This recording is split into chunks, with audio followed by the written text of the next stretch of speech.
دو تا حقیقت راجع به اوسبیلدونگ آلمان که هرگز دفترهای مهاجرتی بهت نمیگنش. دفترهای مهاجرتی بهت میگن اوسبیلدونگ آلمان نیاز به پول نداره، نیاز به تمکن مالی نداره. ببین دوست عزیز، فکر کن تو برسی آلمان، اوسبیلدونگ هم گرفته باشی، منم میگم پول بهت میدن، منم میگم وقتی تو درس بخونی چون کارم میکنی دوره کارآموزیه پولم بهت داده میشه. ولی آیا سوال ازت میکنم، اگه خودت یه کارفرما باشی روز اولی که نیروی کارت میاد توی سر کارت بهت پول میده؟ یا اینکه نه بهت میگه یه ماه کار کن، بعد از این یه ماه که گذشت بهت حقوق میدم؟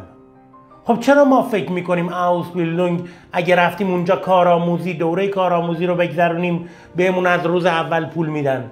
پس عملاً ما باید یه مقداری حجم پول با خودمون داشته باشیم حتی توی آلمان که بخوایم زندگیمون رو بچرخونیم.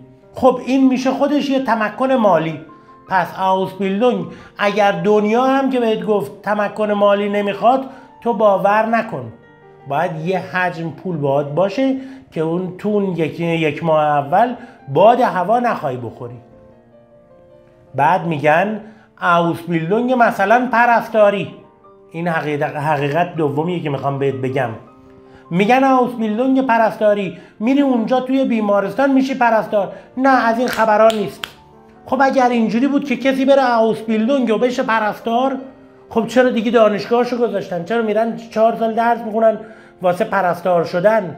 پس عملاً اوسبیلدونگ پرستاری دقیقاً خود پرستار نمیشی، میشی کمک پرستار، میشی بهیار. پس یاد باشه اگر نمیتونی اون سری کارهایی که بهیارها انجام میدن، کمک پرستارها انجام میدن، اونها رو نمیتونی انجام بدی، فریب نخور. اوسبیلدونگ پرستاری مثلا دقیقاً تو پرستار نمیشی، میشی یه لول پایین ترش.